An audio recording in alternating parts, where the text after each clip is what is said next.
This episode of the Wrong Advice podcast is powered by Harlow, the only woman-owned lighting brand for photographers, videographers, filmmakers, and content creators. Designed for those who push creative boundaries, Harlow lights are compact, powerful, and built to inspire.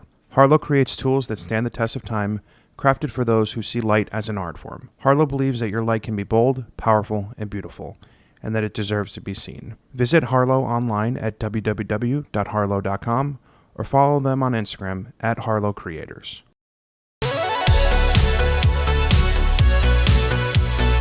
Welcome back to the Wrong Advice podcast. I'm your host, John Picciuto, and I'm very excited to have the one and only Mr. Mathieu Bitton with us in the Leica store in New York City. Matthew, how are you? I'm good. Thanks for having me. My pleasure. Can you give a quick introduction to the listeners to who you are? Well, I would say that I am a jackass of all trades, Renaissance man who is entirely led by passion, fantasy, and just all around whatever's impossible is possible kind of attitude. And, you know, I was born and raised in Paris, France, came to the U.S. At 14 years old, moved to L.A. My mom had moved out there.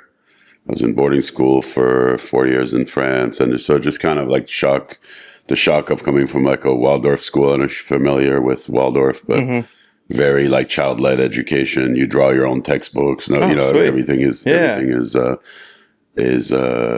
based on this philosophy called anthroposophy, and it's really interesting. But you know, as a kid in France, it's a German philosopher, and I couldn't help but to make parallels as a French Jewish kid with, you know, the history of Germany, and it was just a total rebel. But today I realize I got so much out of that Waldorf education that it probably has a lot to do with my success and my creativity. And I was going to say, it instilled like a sense of creativity at a young age when... Yeah, you're kind of forced to be creative. You know? And when you're a kid, you're like, I don't want to fucking draw this, you know, this map and make a globe out of paper mache and have to draw every continent. And guess what? You do that, that's going to stick with you. You're going to know where countries are, you know. And one thing I noticed when I moved to the U.S. is like geography is a big problem. You know, people don't know if you say... Well, just education in general. If you say, well, I mean, like, I always felt like college education is amazing here, but before that, it's a little, you know, iffy. At best. I remember in high school, I went to North Hollywood High, and in LA, another kind of, you know, culture shock coming from where I came from. And 1989 was the fall of the Berlin Wall, and I remember writing a paper about it, and you had to like come up to the class and read your paper, and I remember reading about it, and everybody was like, I didn't know there was a wall in Berlin. I was like, God, okay, that's pretty bad. Yeah, but I bet you know, they knew whatever was going on TV, and you know, 90210, whatever. I don't even know if that was already out then. Maybe that was later, but you know what I'm talking about. Not too far after, like the Kardashian culture, you know, where you know, people know where Kazakhstan is because of Borat, you know, which is like good for him for that. But it's an interesting thing, and so for me, and I'm not here to like shit on. Please feel free. No, but you know, I'm here. I love it here. But it was kind of a culture shock and something to, you know, you have to kind of adapt to. And so I always appreciated scholars and, you know, people who had something to say and people who really were interested in history, because I was always very interested in history. So I'm as well. I find that we live in troubling times, you know, unprecedentedly historical times, and without the benefit of looking behind us, how can we know where we're going? And unfortunately, we're like scarily repeating a lot of the same bullshit over and over again, which is not the best feeling in the world. Talk to me about the creative gene that was like born into you from like, you know, the school in Switzerland to coming over to the U.S. France. I'm sorry, in France. And when... Speaking of geography. Yeah, right. It's a little early, man. You know what I mean? Like, I'm on 3 hours sleep, so I feel you.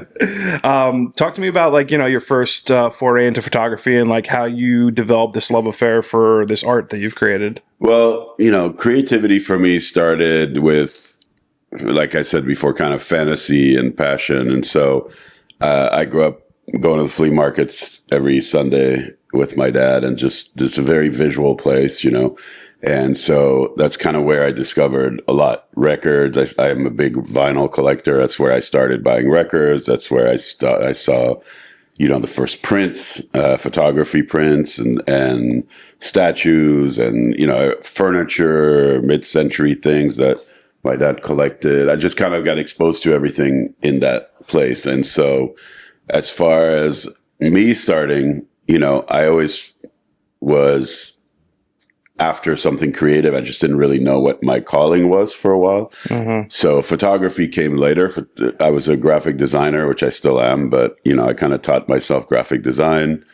I moved here to go to NYU in 92. And while I was here, I needed to pay for an apartment, and living in New York in the 90s. And, we thought it was bad back then. Now forget about it. Yeah. But that's why I live in Jersey. Yeah, exactly. The Nepo babies have a great time here. They sure do. Thanks a lot, Dad. But, a lot of people cannot afford being here. But so I got a bunch of roommates and stuff. But I had to pay my way, so I got a job as a graphic designer, a company called Gray and Gustafson on 4th and Lafayette. Oh, hey, Mike. We are interrupted by the great Michael Foley. Hello. Hi, Mike. Bye-bye. So I worked at this company, and basically I had to come up, it was a graphic design gig. It was right around the corner. It was like 4th and Lafayette, right around the corner from where, NYU, where I went to school. And so I basically always wanted to do album covers and book covers, but I was a kid back then, and so what I did is I created a fake portfolio. And so, like, what would this Rolling Stone poster look like? What would this Prince album cover look like? What would a James Brown cover look like? What would Marvin Gaye cover? What would Isaac Hayes and War? And I just basically spent a couple weeks just creating this portfolio, because I didn't have a portfolio and I was applying for a job that required previous experience. So I go into this interview, and basically I have this portfolio. The guy's looking like, "How old are you?" I'm like, I was like 19 or 20 or something, maybe 20. And he's like, "And you've done all this?" So I was like, "Yeah."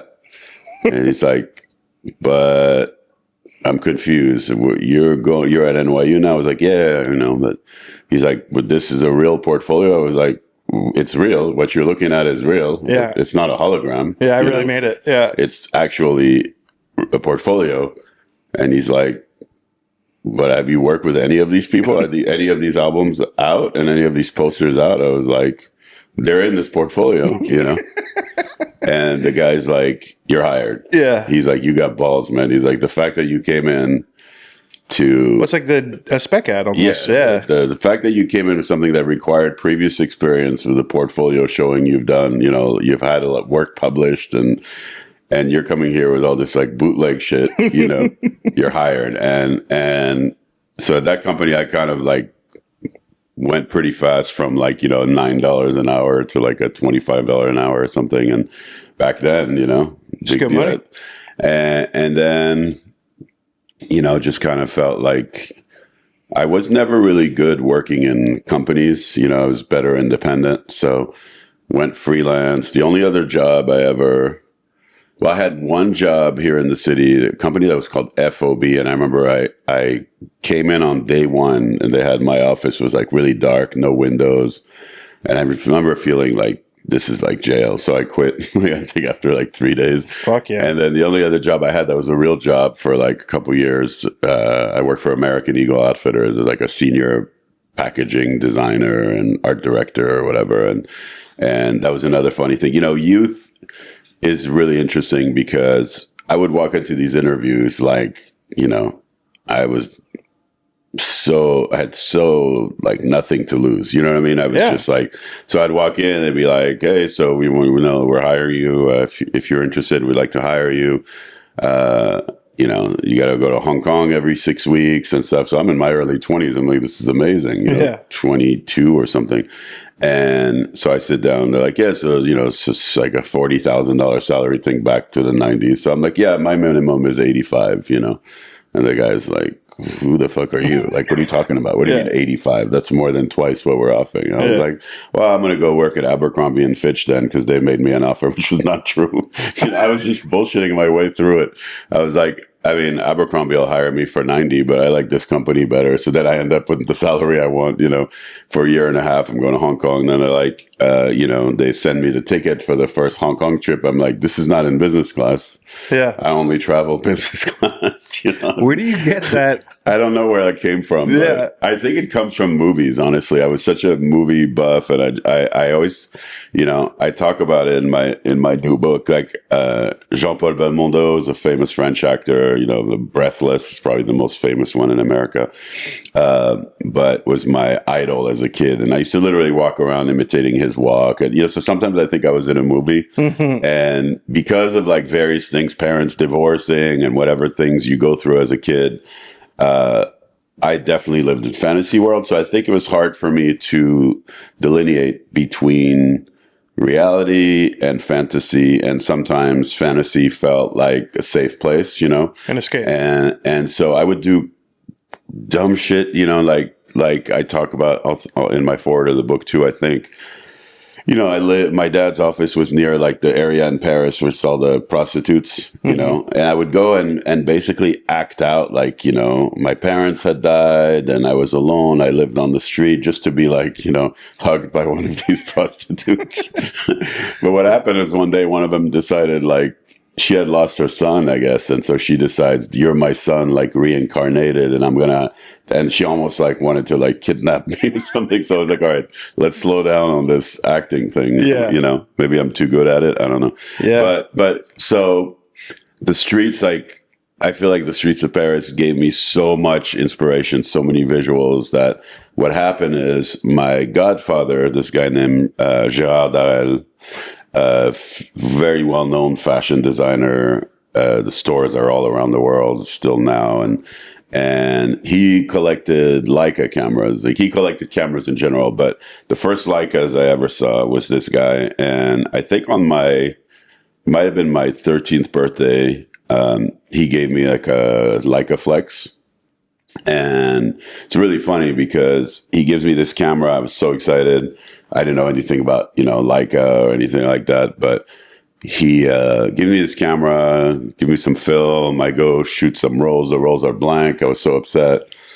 And we bring the camera to at the time, Boulevard Beaumarchais is like all the camera stores were. There's still like a store there. I went there. Yeah, so there was no Leica store. Sorry, in the 80s, there was no Leica store, but it was a store that did have a Leica section. Yeah. And I'm like, this camera is broken. They sent it to Germany to fix it, send it back. You know, basically, you just didn't put a battery or something. It was something like so stupid. Yeah. But as a kid, you don't know that, you know? And so, so that was my first experience. But then, you know, once I started taking pictures, I would just take pictures of friends. And when I moved to LA, I used to go, like, I have pictures of like gangbangers and stuff in LA. Wow. So I would just kind of go around wherever, you know, life took me. But the problem was when I lived in New York, I had roommates that were like, well, one specific roommate was a great photographer. He shot a lot of fashion. Very, very French. Do you remember the movie... Oh, not The Heartbreak Kid. What's the Ben Stiller movie? Something about Polly? Yeah, Along Came Polly. Along Came Polly. I don't know what I call something. Yeah. The movie Along Came something Polly. About Mary and Along Came Polly. They're like... Yeah. They're like very similar. Yeah. But remember Hank Azaria? Are you for Scuba Loubi? Yeah. You know, the French guy? Yeah.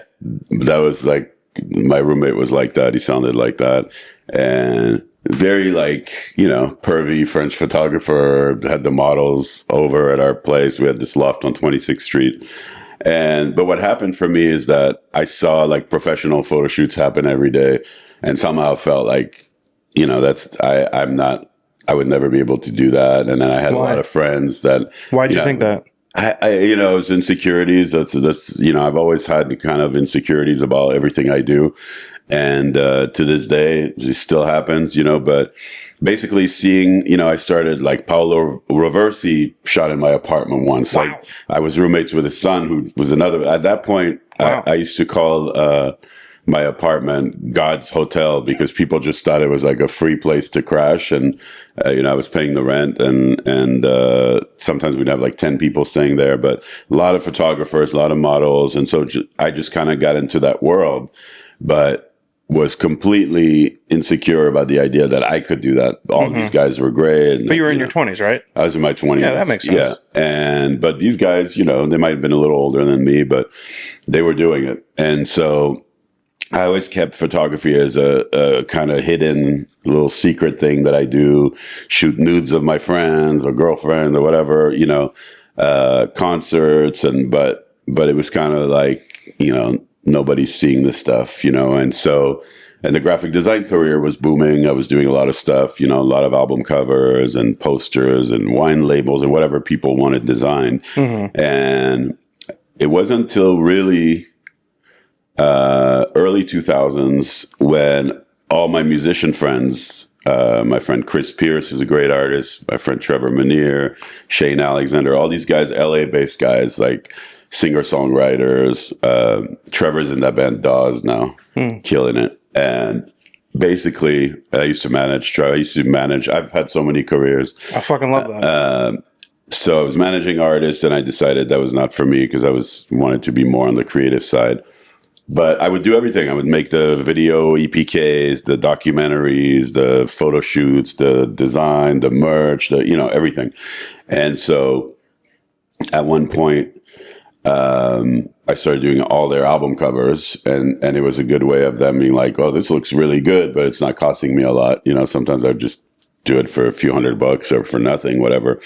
And then, you know, people started calling like, oh, I saw that cover. I like this. Do you want to do my cover? And then I started doing a bunch of work for Warner Brothers Records. And I was doing a lot of work for Universal since the 90s on the graphic design end.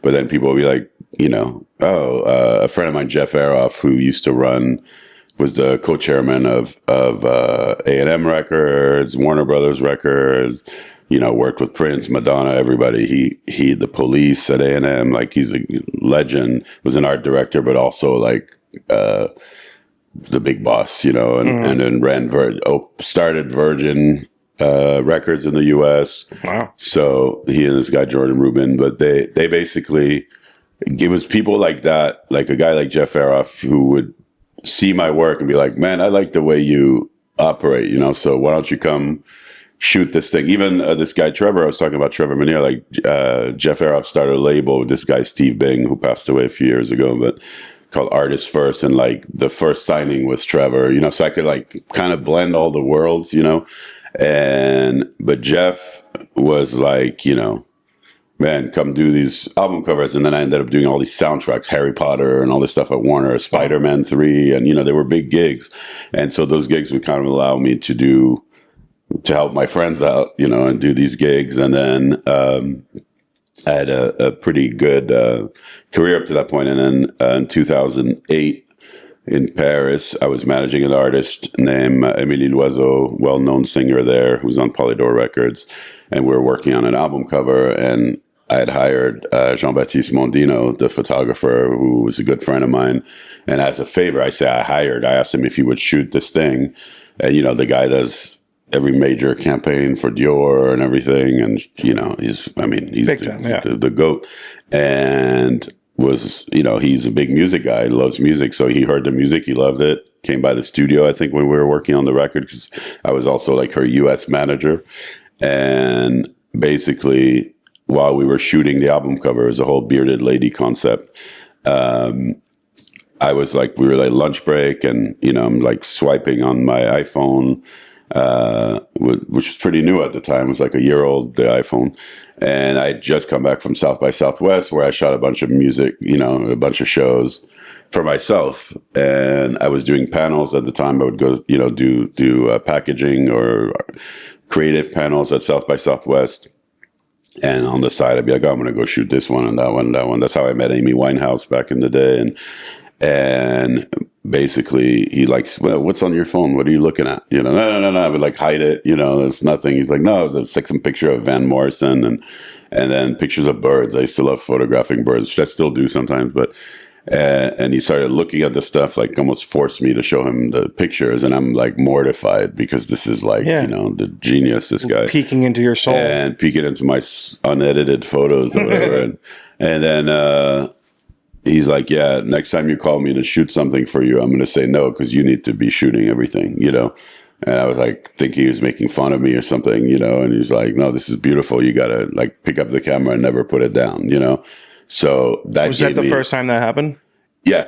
That was the first time that somebody on that level, you know, my mom always told me, hey, listen, without our moms, right? JewishMom.com, you know, it's always like, yo, it's beautiful pictures, even when it was like an okay picture. Yeah. But so coming from someone like that, and while we were doing the shoot, his phone kept ringing, and he answered the phone as Lenny Kravitz, who I've, you know, pretty much known since I was a kid. We hadn't seen each other in a minute. And Jean-Baptiste had filmed a video the day before for the song Dancing Till Dawn, and from his It's Time for a Love Revolution album. Great song. And Lenny's like, I want to see the footage, you know, and he's like, I can't, I'm shooting something with my friend. Who's your friend? Mathieu Bitton. Put him on the phone. He's like, Bitton. I'm like, yo, he's like, I've been thinking about you, man. It's crazy you're here, blah, blah, blah. I'm doing my funk album. You got to work on it. You know, where are you? I'm like, I'm here with Jean-Baptiste, but where are you going to be tonight? At my dad's. Give me the address. Give my driver the address. I'll pick you up at 9. I'm like, yeah, sure. You know, okay, you'll pick me up at 9. And then sure enough, you know, Lenny times 11:30. The doorbell, you know. And it's Lenny, and we went to his house and played me his funk album, Negrophilia, which is yet to come out. It's a masterpiece. I think it's so good that he just keeps pushing it off. It's like his White Album or Electric Ladyland or Sign of the Times. I mean, it's incredible. So I hope he does release it. And so basically while we were there, he's like, I brought my computer. He's like, oh, you should come up with a cover for Negrophilia right now. And there's like a photo of his mom on the wall. I got a picture of it. Made this album cover, and then the next day he's like, you know, it basically became like, come with us to this, come with us to this. And then I was talking to him and said, you know, it's the 20th anniversary of Let Love Rule, his first album. So it's next year, 2009 would have been the 20 years. And so I was like, got to do something, you know, for this. And I'm working on all these Marvin Gaye and Stevie Wonder and all these deluxe editions. I just did this Prince Ultimate Collection, and let's do something. So in February 2009, I go out to the Bahamas where he lives most of the year. And, you know, we're going through his masters, we're putting together this deluxe edition that I'm like the compilation producer. And while we're there, he's recording music. He's in the studio. And so basically took some snaps, kind of like, oh, is it okay to take a few pictures? You know, and he's like, yeah, whatever you want. And then that was, you know, he had our friend, Shannon Brock, who he grew up with, old like family pretty much, was like on the beach smoking weed or something, and he was there to document. And he's like, where's Shannon? We can't find Shannon. So I was like, well, I got a video camera with me, and started filming something. Long story short, that ended up being the documentary Looking Back on Love that I directed. And had, you know, Shannon been in the studio at that moment, maybe that would have never happened. I have footage of Shannon coming back to the studio like 2 hours later from the beach. And then he's like, look at the white man stealing your job. And basically later that year, he did 20, I guess it was the 20th anniversary shows for Let Love Rule here in New York.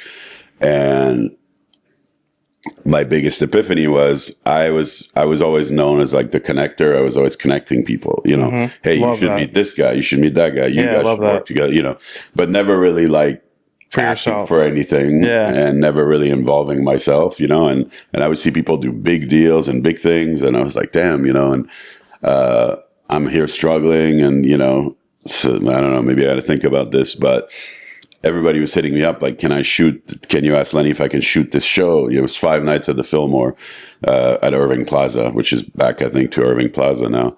And so I was like, yes, this one, that one. And then like on the last night, I was like, this is crazy. Why don't I just shoot the photos instead of like hooking up everybody else? And I'm happy to hook up everybody else, but, I want to try, And so I asked Lenny if I could shoot the show. And then, after the show, we're on the tour bus going back to his old place on Crosby Street.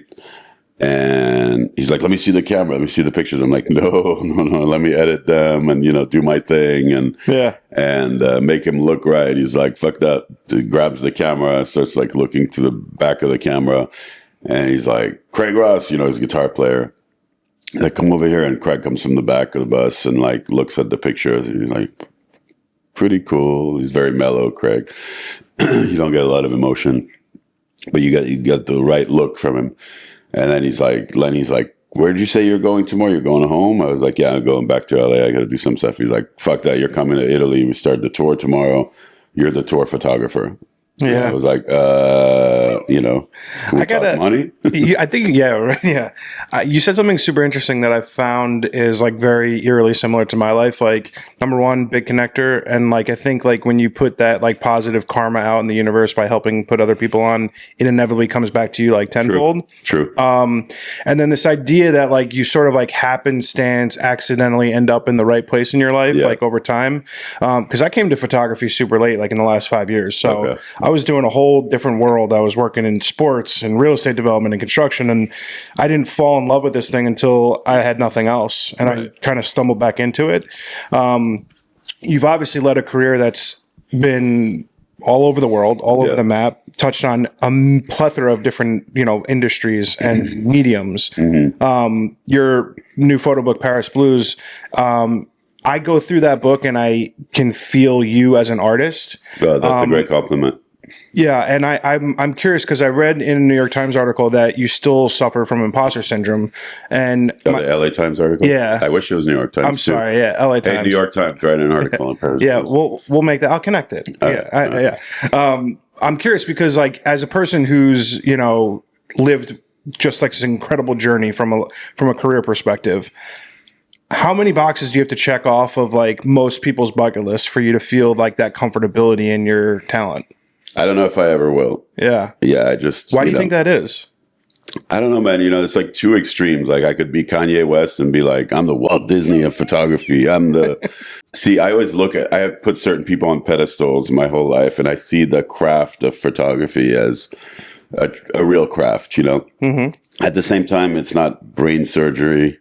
It's not NASA. It's not, using plutonium to...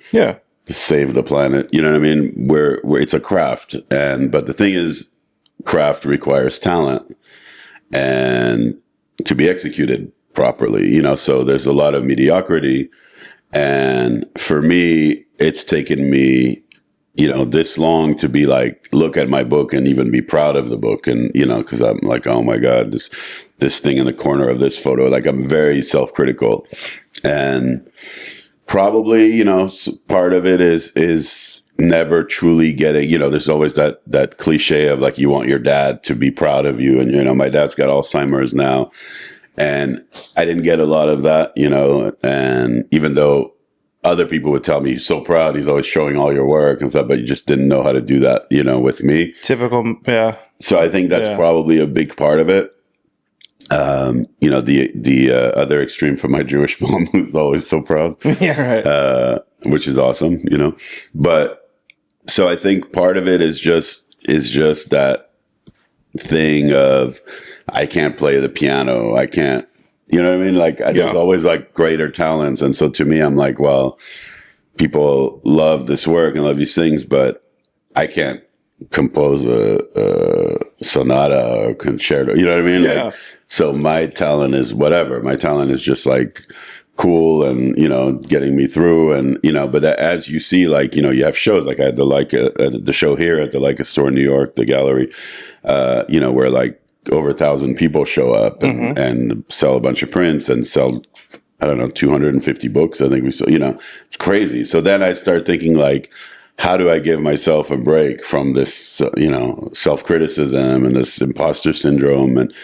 And, I think little by little, just letting the work be the work, and like let people, when somebody says like, oh, I love this picture, and I automatically go, well, yeah, but was another one that blah, blah, blah, I do that too, but like I granted don't have the career that you've had. So it's listen, I started very early. I started working not in photography as much, but it's the same thing. Like I started hustling and working, when I was 11. I worked in clothing stores in Paris. And if you read the foreword to my book, that's a good way to kind of know my story. I think did a good job with sharing, the story, the experience. But for me, it's like this. It's like there's some old saying. I think maybe like Pablo Neruda or something. But you want to be the flame and not the moth. And so for a long time I was the moth. I thought that being around celebrities, being around talent, being around was my gift versus the gift that I can bring them. I never really saw, for a long time, I didn't see people as peers because I was putting them on such pedestals that I felt like I'm so lucky to be here, which I am. We're all so lucky to be here in general. I sometimes want to pinch myself still, like everything that I love, everybody that I admire, I pretty much worked with them, I'm sitting here on very little sleep because, I was with Dave Chappelle last night, did a midnight show. We didn't get back to like 4:30.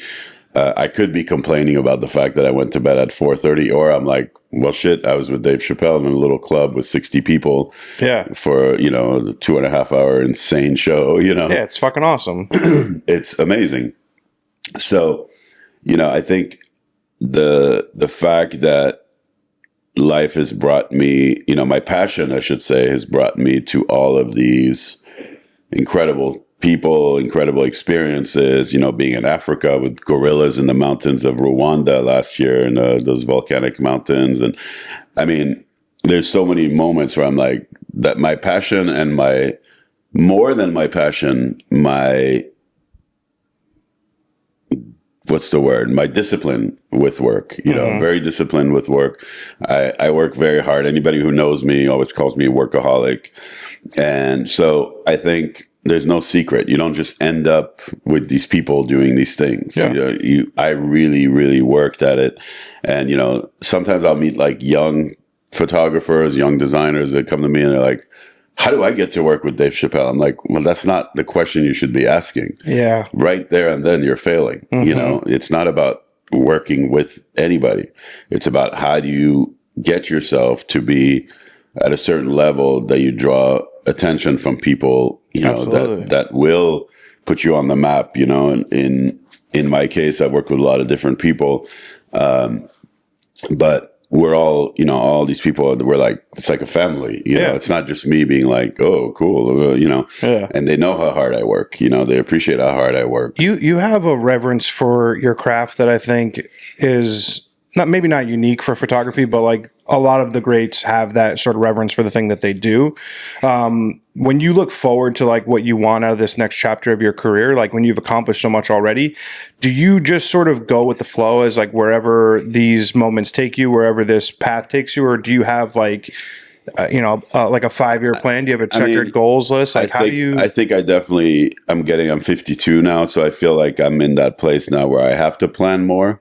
Everything has been kind of, follow the ladder, and see where it takes me. And it's been pretty incredible. But I do think now it's time for like more structure, because now it's like, okay, how do we set up, the next 50 years, and making sure, I've been kind of on a health kick recently because I've really beat up my health with this lifestyle and not eating right and not sleeping at all and stuff. So I've been like the past few months been working on all of that, and it's starting to feel, a lot better. But so I think that's step one.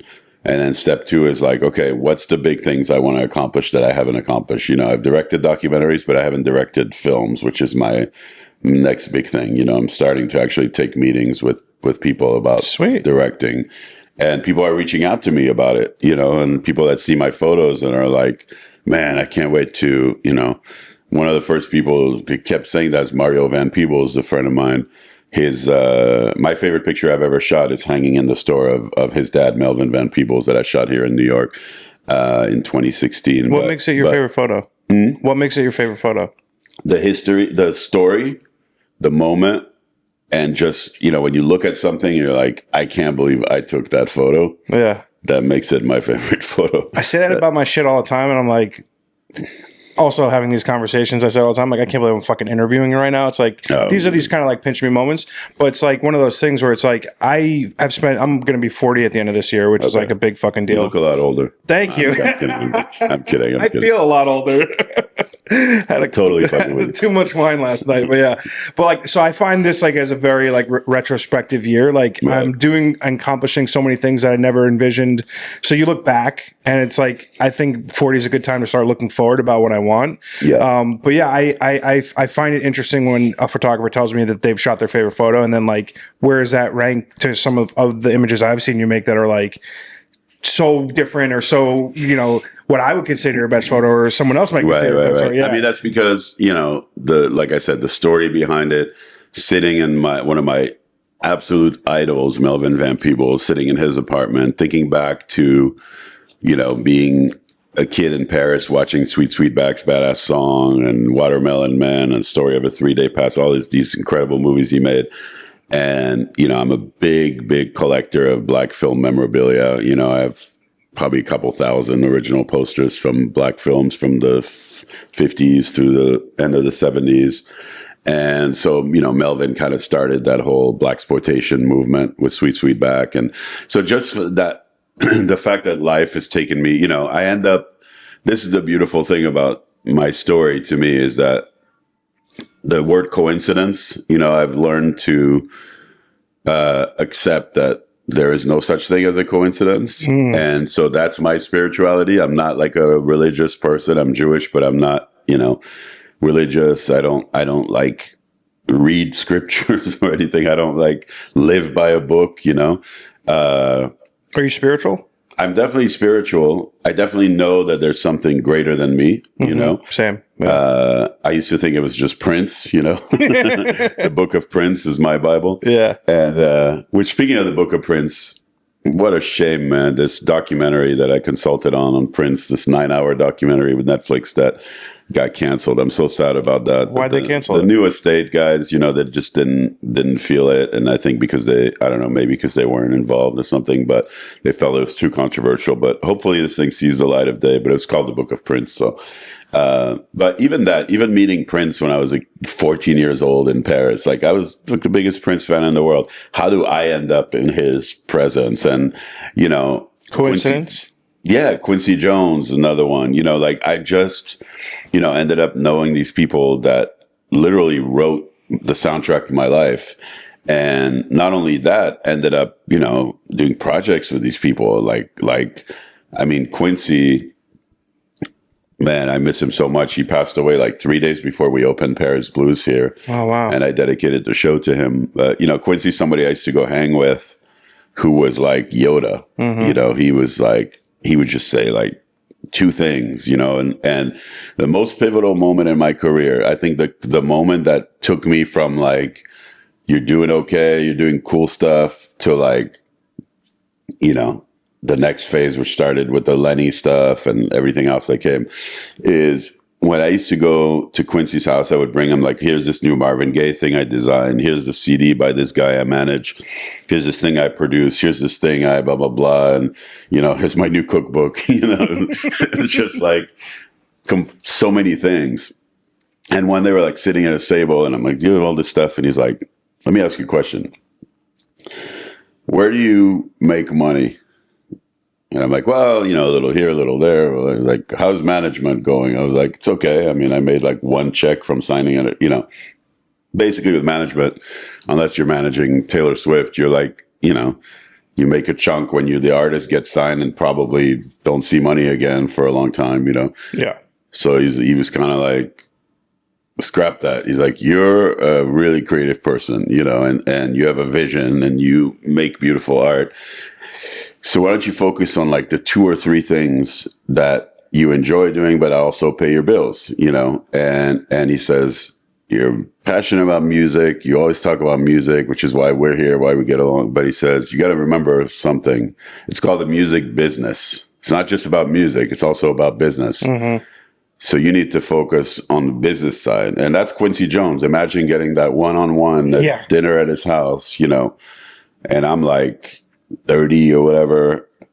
And like, oh shit. Yoda is, you know, saying, money, time to have, you know? Yeah, right. He's like, time to, you got kids, you know, you need to focus on that and this and, you know.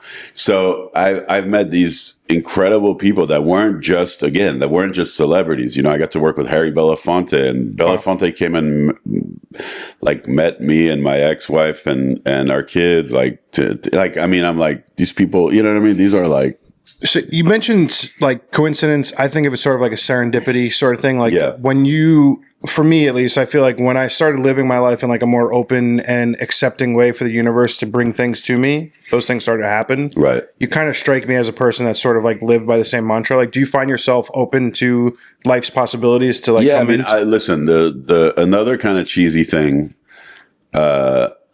but very, very real thing is the laws of attraction. Yeah. And that, I think, it's the key. It's like, I used to write, you know, I was saying this to someone else recently, but people used to say that I was a pathological liar and for a while, I think I was, because I think when I was a kid, trying to escape the real world, I went into, like I said earlier in the beginning, I went into my fantasy.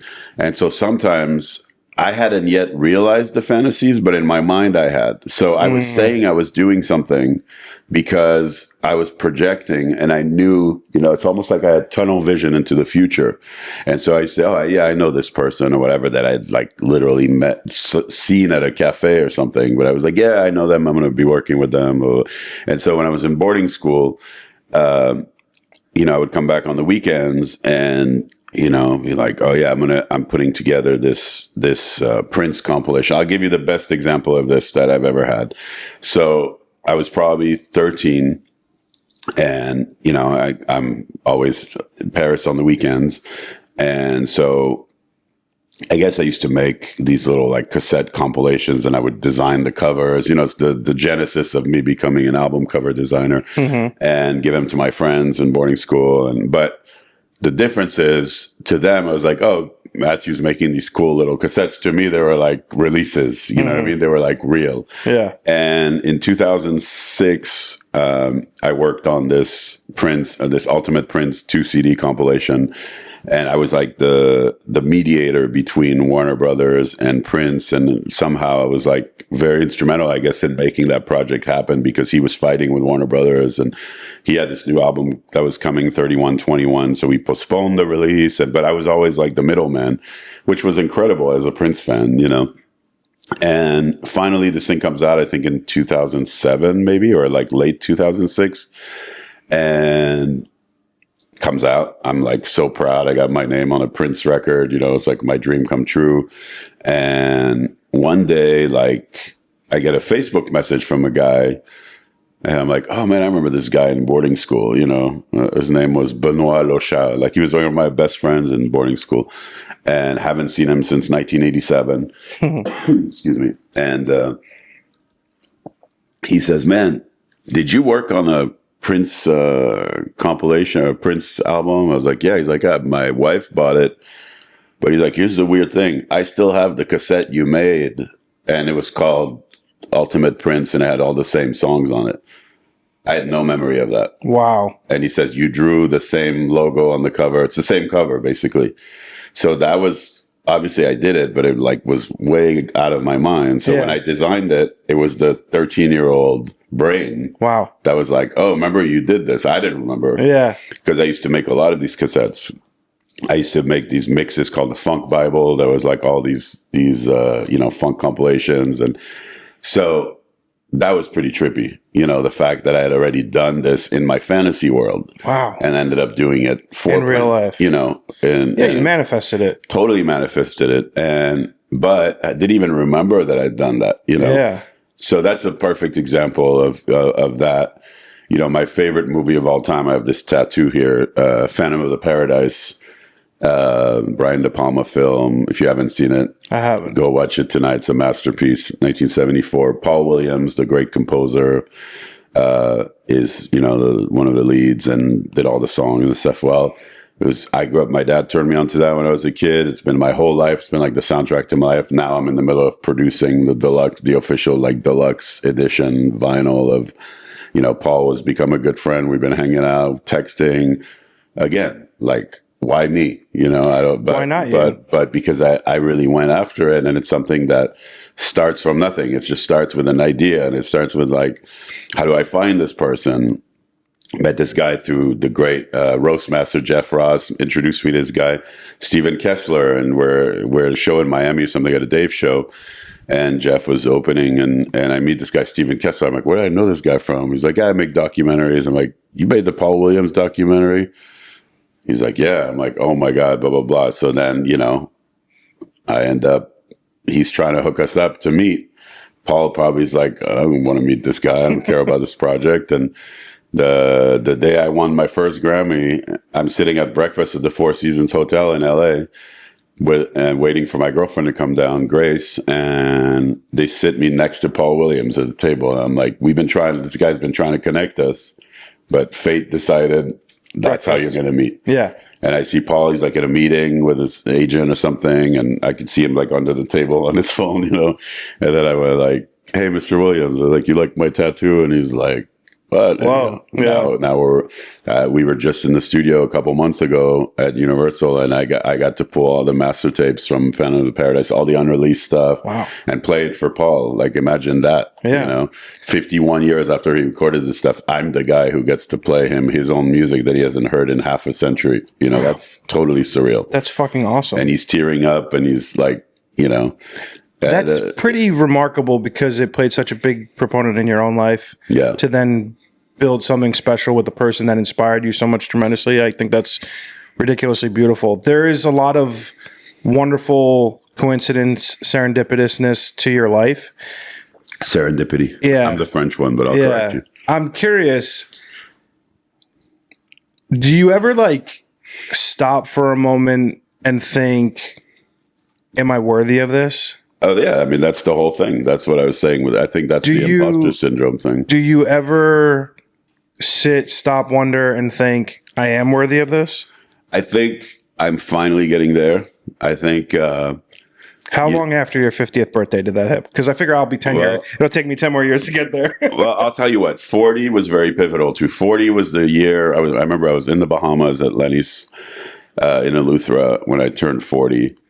And I remember... literally the day I turned 40, I was like, okay, this relationship I'm in, bullshit, broke it off. These people in my life, I literally deleted about 200 numbers out of my phone the day I turned 40. Wow. These people are toxic in my life. I don't want them in my life anymore. I even blocked people for no reason. People that I were just always asking, always using, always, you know, just like, can I have tickets to this? But never checked in if I was like, okay, you know, hey, I just, you know, broke my arm. They don't check in and be like, are you okay? But then like, this one's in town. Hey, can I get 4 tickets? You know, so that was the cleansing year.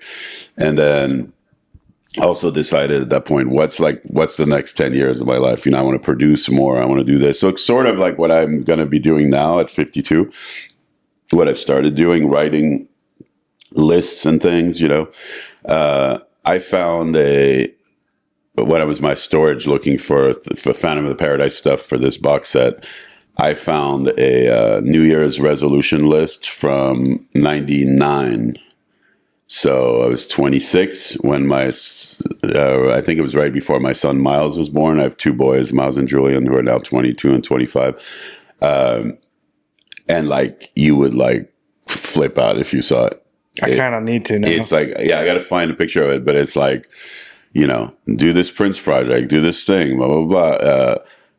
It's like everything on that list I did. What would 52-year-old Matthew tell 26-year-old Matthew? Get some sleep. Put the bread down. just because you're in Paris doesn't mean you have to have croissants every day. But like, come on. Yeah. And forgive yourself for the way you feel about yourself. Because I think we all, we're all human beings. And I think self-criticism, doubt, insecurity is like a shield that kind of slows you down. It's like that fire I was talking about, the passion, the flame, there's a thing in the Kabbalah, actually, again, the spiritual thing, not in the religious way. There's a thing called in Hebrew, it's called the neshama. It's the flame. And as you get, you have this giant flame. And as you get older and your spirituality, if you don't work your spirituality, and if you don't work at being a better person and at, helping the world, and this is a really tough world we're in right now. It's really hard to function. The flame diminishes and eventually it goes out, and then it's too late to work on yourself, So I feel like if I was to look, my son is going to be 26 this year, which is crazy because that's the age I had him at, very different world. And so I would say, forgive yourself for the things you haven't accomplished that you feel you should have accomplished, because that's a block in the road, because you're going to feel, what happens in life is the more failures, we've all had failures. I've had them, forgive yourself for marriage not working out. Forgive yourself for not doing more with your family, not doing more for the world, not being, just all these things, and walk through the fire, and just be the best person you can be. Because again, this is, right now I can't even imagine, like I see my kids, they're killing it, they're working, doing whatever, but it's not, they're still looking for what the thing is going to be, what I'm going to be. My son Miles is an amazing writer. He's a great photographer. He's been working with me since he's like 12, and he's doing his own stuff, but he's still looking for his path. He hasn't figured it out yet. And for me, I think, again, it was a very different time. I felt like I didn't have a choice. I felt like I couldn't, stay living, with my mom, whatever. I had to go to New York and explore and have my own life. But I think I really wish that I'd given myself a break. I really wish that I hadn't listened to the devil on my shoulder, even about anything. Like not exercising or being this, the more it's like the weight struggle. Like I have a total food addiction thing that I've been working out finally recently, but it's a lifelong struggle. And so I don't do drugs, I don't drink and stuff, but that's my thing. And so the more you the deeper you go into it, the worse it gets, instead of being like, hey, give yourself a break, I think the most beautiful thing that's happened to me in the last 5 years is this. On this podcast, I say all the time, could 25-year-old John have learned 35-year-old John's lessons in life and imparted any of that wisdom in a younger age? And the answer is almost unequivocally always no, right? Yeah. It takes those years, it takes that time to get to a place where you have that comfortability in your skin and that belief that what's meant for me will find me. I'm going to be successful. I'm going to be okay. Yeah. Because without hardships, without negative things to happen to you, you can't gain that comfortability. Right. Well, I'll tell you this. Experience is like a lantern that shines on whatever is behind us. We can't get to where we're going without that experience. So there's no way to be, the 52-year-old me to be the 26-year-old me, but do I have any regrets? I asked my dad, like I said, my dad's got Alzheimer's last year. He's really starting to lose his memory and everything. And it's, it's pretty bad now. But I asked him, I was I would go to Paris and just interview him, record him, just on my phone. And be like, do you have any regrets? And it was kind of hardcore. He was like, no regrets. He's broken a few hearts and a few, families, and wasn't the best father you could have. I love him and we're very close and he still is my hero. But I feel like you know, that experience is there for us to teach our kids, you know. That's why, like, I feel like if my son came today and was like, you know, I'm getting married, I'll probably be that dad that'd be like, listen, you're 26. Wait till you're like, no, but I did it when I was 26 or 27. But I'd be like, you don't have your shit together. Yeah.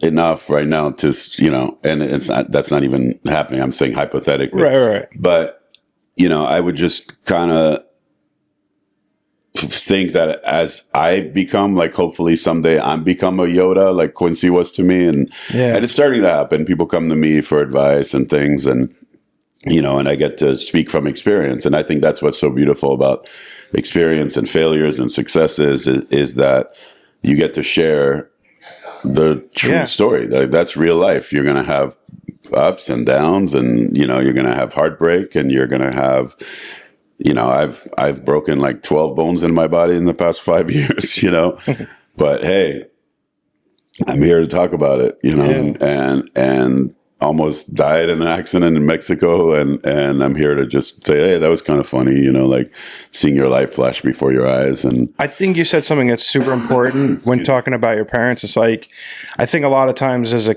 child or as a young adult, you forget like your parents are going through life the first time too. Yeah, like they're experiencing this the first time around, just like all of us are.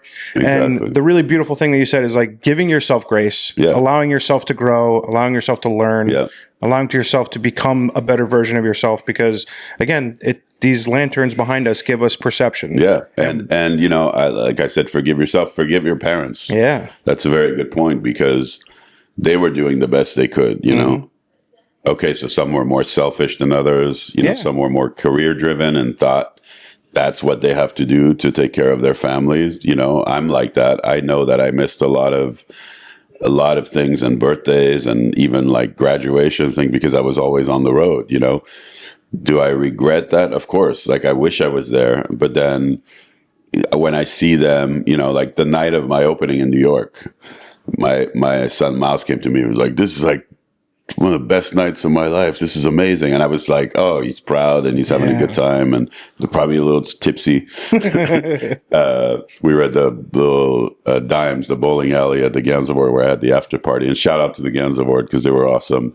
And you know, I get to see like kind of the fruits of my labor. I get to see like my kids being proud. Like, that hard work paying off. A couple days ago, there's an article in Rolling Stone Italy about the Leica 100 and these two great guys, Davide and Gabriele. They wrote this article, and at one point it's like, you know, the highlight of the night was the great Mathieu Bitton. I'm like, what the fuck? I started tearing up when I read that because I'm like, how's that in Rolling Stone magazine? You know, and then they start talking about, there's a whole thing about my career and everything. And I'm like, man, and I sent that to my kids proudly. You know what I mean? Like, okay, see, it sucks that I wasn't always, you know, there because I was, you know, I could have, you know, but I'm also honest. I could have just gotten a desk job and been at home every day. And miserable. And probably miserable because this calling was inside me to do all these things. And it's just beginning. Like, I feel like this is just the beginning. I'm not at all slowing down. I'm more inspired today than I've ever been. Oh, I fucking love that. Yeah. I mean, I literally go into the forest in Ohio when I'm at Chappelle. We've been having these Chappelle summer camps over in Yellow Springs, Ohio. And like every morning I go into the forest and I'm shooting nature and I'm so inspired. I'm like, okay, this is a whole other side of photography that I'm suddenly obsessed with. You know? And so, So I think if there's anything to learn about your experience as a human being is that you don't be afraid. Don't be compromised. Go for the things that you want and be open to the universe supplying them for you. And and most importantly, don't be afraid to be ridiculed. Yeah. Because that's something that stops a lot of people from doing stuff. You don't want to appear, you know, dumb or stupid or say the wrong thing. We're humans. Say the wrong thing. Yeah, say the fucking wrong thing. Say the wrong thing. You know what I mean? You never know that. It's like me with that portfolio. You know, it's like, that was bold. Yeah. I felt like an asshole walking in with it. I remember even like I had like some kind of like sandpaper or something, and because everything looked so new, I like sanded something so this thing looked older. You know, that's pretty smart. But it worked. You know, I have a lot of stories like that of you know, walking in just, you know, like no bullets in the chamber. I'm just like, hey guys, I want to do this. And then, I think there's this idea that you can't do things in the world anymore unless you're an expert. And I think that sort of mentality is detrimental to a creative career. I started shooting music photography before, like a week after I bought my first camera, totally fake it till I make it, right? Yeah. Like all these things, like just fucking try. Yeah. Do the thing. If you're passionate about something, if you love something, try. Right. There is no Yoda. There's no do. There's no try, only do. Right. No. And I tell people that all the time because they're like, what can I do? It's back to the kid saying like, how do I work with this person? It's like, fuck all that.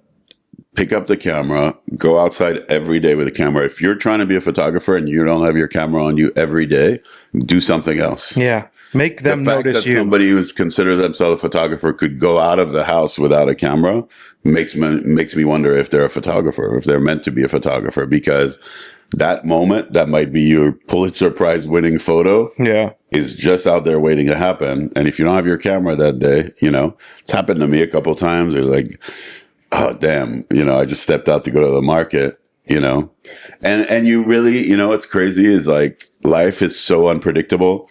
About 10 days ago, I got back from the UK, which I'm going back tonight. I got back from the UK and I'm like, new energy. I'm taking care of myself. I want to cut my hair short. Blah, blah, blah. I go to a hair salon in Malibu near where I live. That it's not my usual person, but they were available. And I'm sitting, getting my haircut, talking to this really nice woman, Sabrina, and I'm looking in the mirror because the street, it's like this little mall or whatever in Malibu, and I see this dude like, kind of walking in circles outside because my chair where I'm at is right by the door. And I realize it's Michael Madsen, and he's like walking in circles. I'm like, oh, that's weird. What's I wasn't thinking he's getting his haircut next. Yeah. So finished getting my haircut. Even my haircut, I have my M11 on my shoulder. Didn't take a picture, but he's like, nice camera or something like that. I said, hi, goes in, gets his haircut by the same woman. Less than 36 hours later, he dropped dead. Jesus. And I'm like, if that's not a sign to me and that life is short, Dave was like, don't ever go back to that hair salon. I was like, good point. But it was crazy. Like I was, Do you think so you were mentioning health and stuff that you're like trying to focus on right now. Do you think the universe has something like that experience happen? You meet someone who I don't know if you had a relationship prior or not. You see him and then... No, I've met him a few times around town. I see him a lot in Malibu, but the fact that then I left town again... And then you blink and he's gone. And then it's like, wait, and I still can't really process it because I just saw him. Yeah. My son called me the next day. He's like, did you hear about because I texted it, I just ran into Michael Madsen, whatever. So that shit is like a real sign to me. It's like, keep doing what you're doing because I'm already on this path of, being healthier and everything. Forcing myself to sleep, even on planes, like putting the earplugs and the mask instead of watching a movie, Good. Every little opportunity. Because, I'm like, now I'm heading to like London and Budapest, Vienna, Prague, Paris, it's nonstop. It's exhausting, but I love what I do. So I'm definitely not complaining about it. Speaking of loving what they do, this has been an absolute treat for me, Matthew. I can't begin to describe how much of a pleasure it's been. Shout out to Kieran Karnani. Yeah, I love Kieran. I just got to give her a hug at the coffee shop. The most amazing human being ever. I have a very cheesy line. If you've been on my podcast, you're part of my family. And thank you so much for spending this hour with me. Weird family. I've checked out some of your episodes. I certainly do. But thanks so much, man. I really appreciate it. Thanks for having me, man. I'm glad we made this happen out of thin air. Yeah, me too, man. So, be well. Good.